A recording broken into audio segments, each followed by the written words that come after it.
leave him to explain. I'd be Well, glad thank if you you very would much. stand I've and been project. involved in discussions Efraim, of... could you Stand? stand and... okay.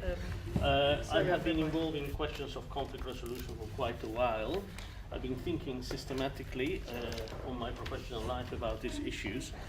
And I'm going to give you some, I was going to show some slides, but since there's no slides, what I did is I used the goodwill of my employer and I printed a few things here that will be in terms of slides. So just pass a few to the panel.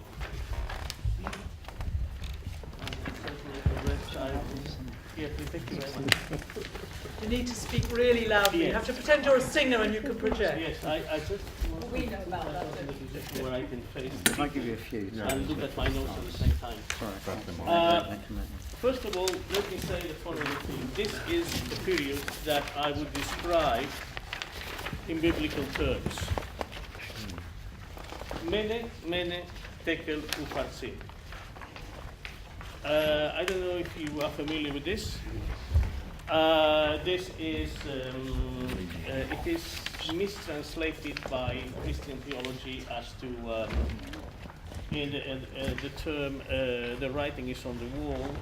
What it means is you have been judged and you were left wanting. Daniel 25. I'm a completely secular Jew, but I read the prophecy of Israel because the prophets of Israel have a very important attribute that we will never forget. They speak truth to power, and they had always done so. And in that regard, they are an excellent example to us. Could you speak loudly enough? Yes, I promise I can't face you. Just face forward. I think you must be over next there, so you can stand behind the table. No, of course not.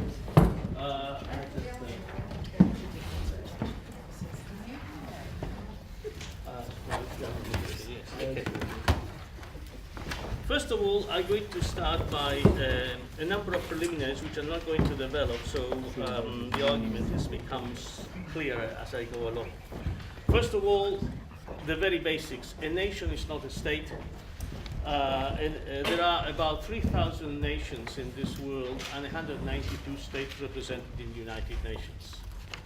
What this means is that for every nation, only about 10% of all nations have a state of their own. So a nation, so contrary to the Zionist assertion that in order to be free you need to have a state, the overwhelming majority of nations in this world do not have states. This is a problem in international law, for the term national self-determination in international law means the constitution of separate nation states and is presented as a democratic term.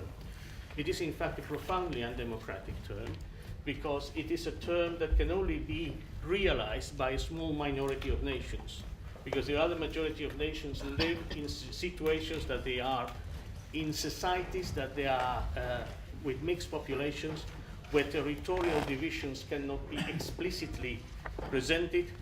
So as a result of that, it is very difficult and is sometimes downright impossible to create states for all nations that have a grievance against in terms of their situation. So the net result of that is that there are changes taking place in international relations.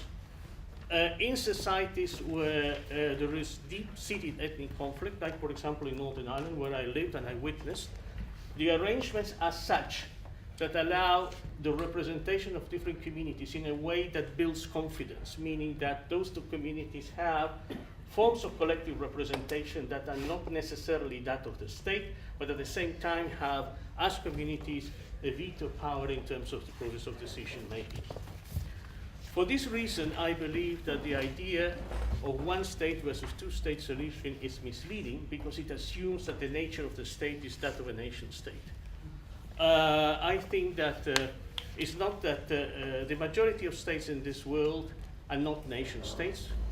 Only places like Liechtenstein, San Marino, Iceland, and Poland can be considered to be nation state in the proper sense of the term. Every state in this world has at least significant ethnic minorities. In the calculation by colleagues that have, my academic colleagues that have looked at this, show that at least only 8% of all states represented in the United Nations are proper nation states in the strict sense of the term. And this, with the exception of Poland, for reasons that I don't have to go into because you will all understand why, all of them are small states, and the process of international migration had made the idea of a state that is inhabited by one single nation not only a technical impossibility but also a practical impossibility. The other thing I wanted to say as a kind of a brief introduction is that Zionism is not the only form of Jewish nationalism. There have been other forms of Jewish nationalism.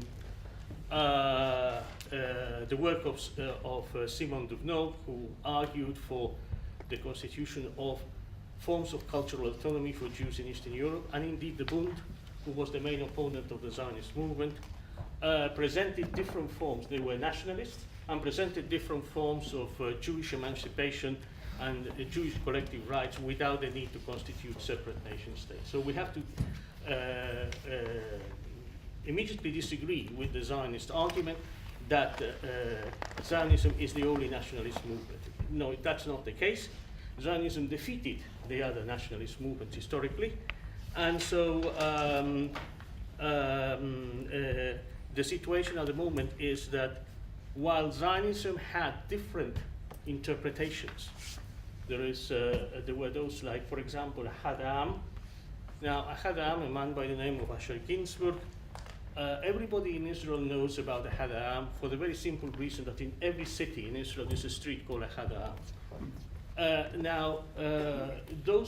The overwhelming majority of Israelis will be extremely surprised if they knew that if the ideas of Ahad Ha'am would have been implemented, there would have been no Israeli state. And so the question is how that while I accept, and I'm sure that you will all bring forward the very wonderful ideas of Martin Buber, of Ahad Ha'am, of Brit Shalom, but all those people have been ideologically defeated in the contest over Zionism. The victor is political Zionism. It is the idea that the only way to establish a Jewish sovereignty is the constitution of a territorial Jewish state. And for those reasons, I think that those things are very important to remember and to understand. And for those reasons, I think that we have to always keep in mind not to fall into the rhetoric of contemporary political Zionism, which tries to argue that the only solution possible is in terms of one state or two states. In fact, if you look at solutions of ethnic conflicts that have some similarity to the Israeli-Palestinian conflict, the solutions to those ethnic conflicts has always been a compromise in terms of governance, in which the idea of the separation of one state and another state, take the case of Bosnia, take the case of Northern Ireland, when those solutions work, they work in a way in which the representation of communities operates within the context of a common polity, while at the same time creating forms of representation of different communities that represent those peoples without infringing the rights of the others, and creating mechanisms for them to defend themselves with a veto in case ideas are put forward that they feel that are damaging in their position. I witnessed this in Northern Ireland. It is cumbersome, it is complicated, it takes a long time. The principle is nothing is agreed until everything is agreed. Every time that a decision is made, you strive to consensus. It is long. It takes a long time. It requires a lot of patience. But by God, it is much better than people killing each other. They talk until they lose their voices, but they don't kill each other. Okay? So, in that regard, this is I do perceive that the distinction between one state and two states is misleading. I don't think that any agreement that can take place between the two people, and it's up to them to decide what would be the solution, can take place in a way in which it completely surgically cuts one population from the other. And in any way you partition that territory, you will have pockets of one group in the territory of the other, and vice versa. So there is no way in that small territory that you could partition the territory in such a way as to be able to create two separate political entities that have a majority of one particular group or the other. Now, let me go. I made a whole set of assumptions here, which I'm going to talk specifically about the Israeli case, and I'm just going to talk a little bit about the tables that you have in front of you.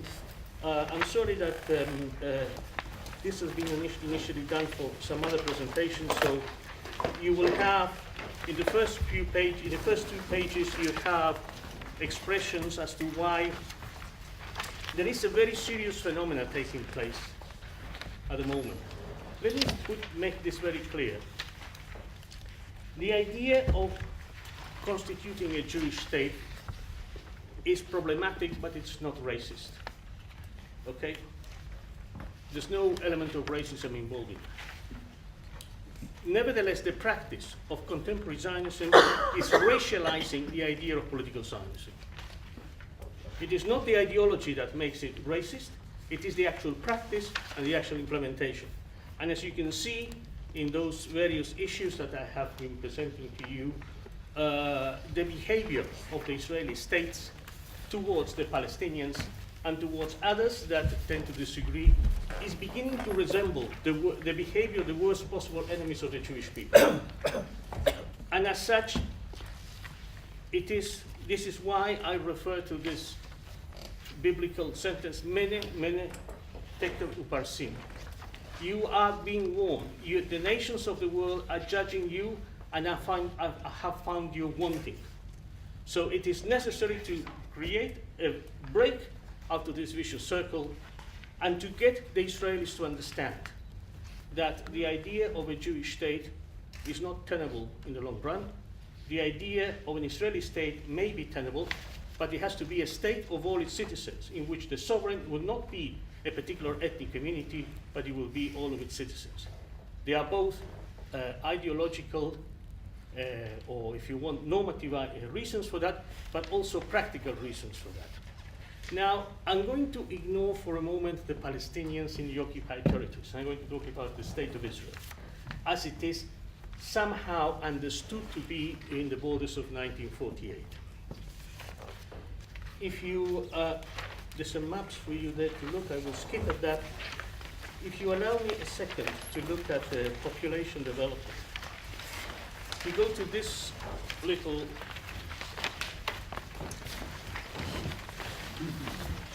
by the way, this is all these tables are taken from the Israeli Central Bureau of Statistics, which is, if you ask me, quite an impeccable source of information. And there is a very interesting paradox here. One of the things that Israelis are paranoid about demography and about censuses and counting people, something that is, strictly speaking, forbidden by the Jewish religion. And so there are certain things that are taking place that are quite controversial. For example, let me go to this table here. You would see that the table in the red are the Arabs. Which table can you show? So Mine is like, it's a bit different on some of the. yeah, I'm sorry. There's a few that are. Is there any more left? Do you want to take one and we can share it?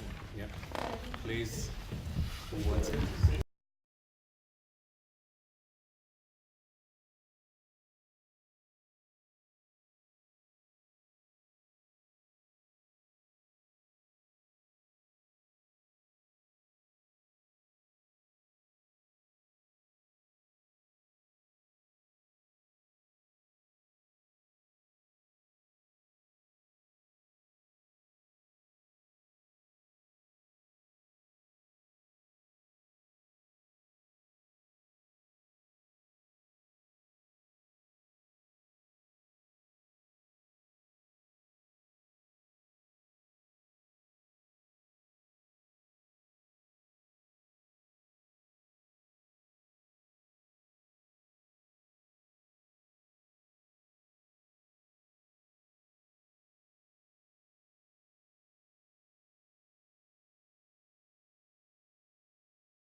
pass it back? Some have got different slides. Who wants Okay. it? I need it. That's all right. I mean, it's this kind of thing. It's not a man. It's like a football game. He's got them all Okay, in different sizes. let me, I'm sorry, I would have shown this on slides, it would have been easier, but that's how it is. Now, since we all know about the Nakba, the whole ethnic cleansing of Palestine, I don't want to go into that. If you look at this particular graph, you would see that since 1949, the proportion of Palestinians that are Israeli citizens has continuously grown in spite of the fact that there were massive waves of Jewish migration. Okay? The figures here are irrefutable in that regard. Taking into consideration, there was since 1949, it was the massive influx of Jews from the Middle East. Then later in the 1980s, there was the wave of migration of Jews from the former Soviet Union, or people who pretended to be Jews from the former Soviet Union. And all of these issues brings about a situation where, in spite of the fact that there was continuous migration, the number of Palestinians that are Israeli citizens continuously increased in proportion to the number of Jews. In fact, and let me go now back to this table just to remind us of the situation. This table here, sorry. Which is I'm just going to ignore the land because I have no time to explain about this, but the numbers from 1880 to 1947, Jews in the territory of what was mandatory of Palestine were always a minority. This situation changed very dramatically with the Nakba and the ethnic cleansing. Now, let me show you a different table. This one here. This is again, it's taken from the Central Bureau of Statistics in Israel, okay? Now, you can see that while Palestinians are now, and this is the latest figures, are also in one of the, in part of the handout. There was, by the way, an article last week, not last week, a couple of days ago in Haaretz by Amnon Sofer, who is a known right-wing demographer, who argued that the population in Israel now is constituted by 75.5% of Jews. This is the state of Israel. Of all the residents of the state of Israel, 75.5% are Jews, and the rest are either non-Jews or Palestinian Arabs. And the Palestinian Arabs constitute 20.4% of the population. He then continues, he argues that in 1988, there were 82% of all Israeli citizens were Jews. In 1998, there were 79%, and in 2010, they are 75.5%. In 2015, the forecast is that there will be 73% of Jews that will be Israeli citizens. By 2025, the number will fall to 70.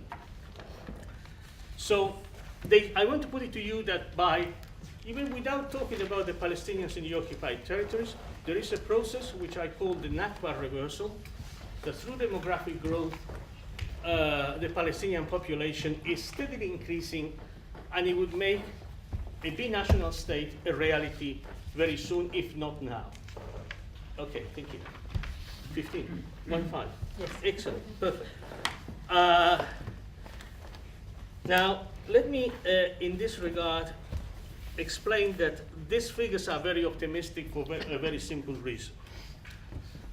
The demography of world Jewry has changed very dramatically in recent years, particularly with the migration of Jews outside the areas of the former Soviet Union into Israel, and the movement of those peoples either to the West or to liberal democracies. Now, allow me to show you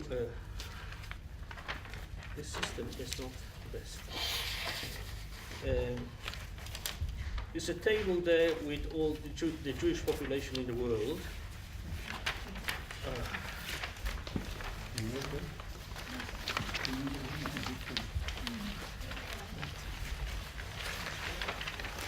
Yeah, thank you. Thank you very much. Can you just go to this particular table here?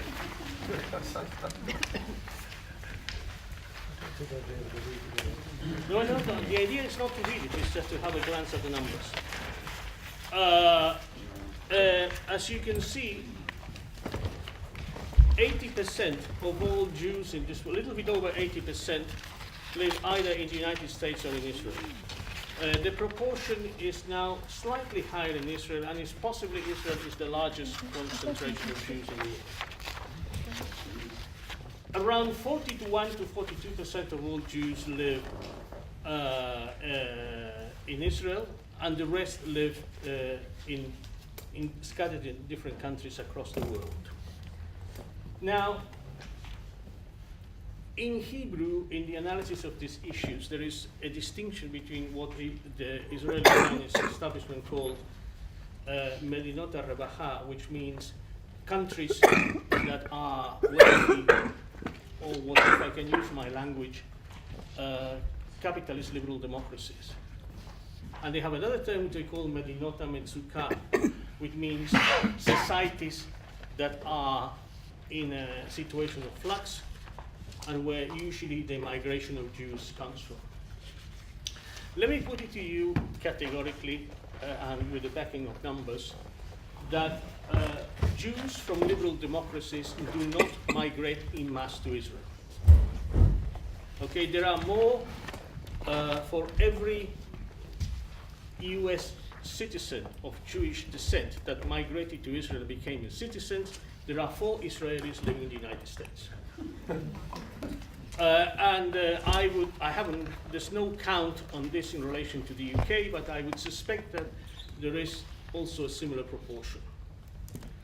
Now, if you can see from the figures that I am missing, because I don't know what happened to them, sorry a second.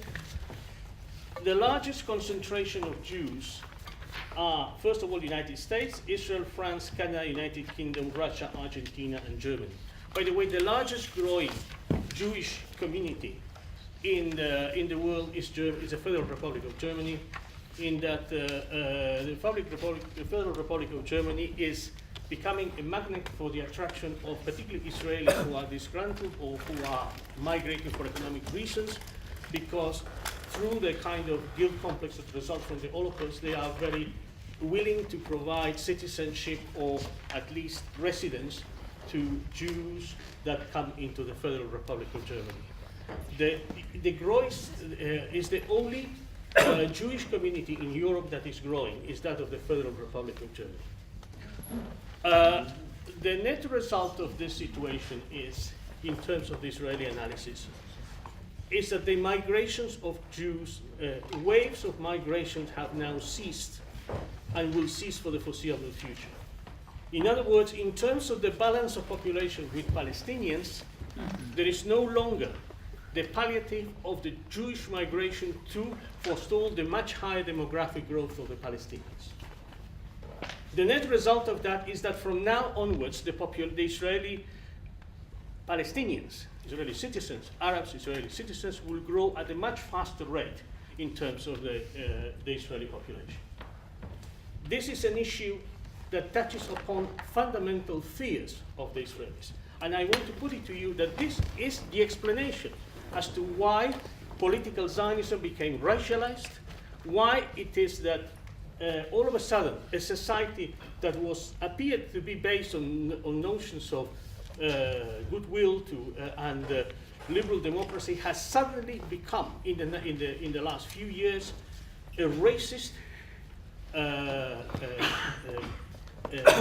obnoxious, fierce, a society that fears with very deep existential anxieties and feelings of fear in relation to the Arabs. This is the context in which questions of ethnic cleansing can come to exist. There is Of course, in Metsudatze, which is the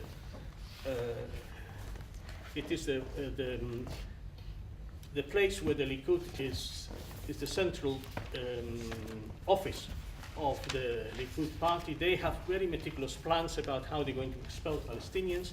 And if they haven't done so up to now, it is because they cannot do it. And it's not feasible in the contemporary. It happened in 1948 because it was a very particular set of circumstances. In this period, there cannot be, those circumstances cannot be replicated because the international circumstances have changed very dramatically. This will be a red line for the United States, and this will be a whole set of, and there will be a whole set of issues that, and also the Arabs in particular, they know that this is the case, and they are prepared for that. So imagine Palestinian refugees being expelled to Lebanon or to Jordan, and then being pushed back by the Jordanians and the Lebanese. Particularly the Lebanese will do this with great enthusiasm because the presence of the Palestinians in Lebanon has disrupted the relation between the communities. So, and all the Arab states will react en masse in a very violent way should such an action be undertaken by the Israeli state.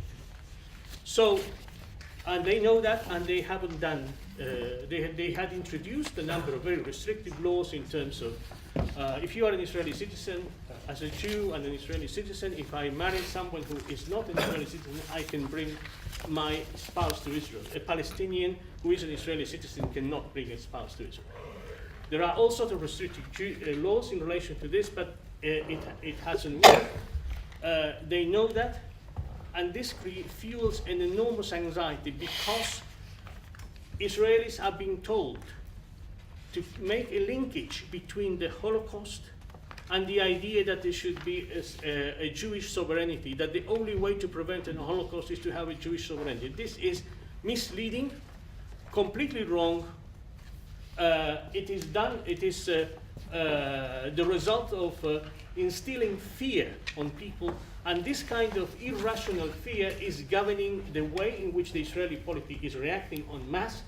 And the more the Palestinians grow in terms of the numbers that are Israeli citizens, and the more the Palestinian polity grows, the more anxiety there is, and the more they hate the Palestinians, and they want to get rid of them.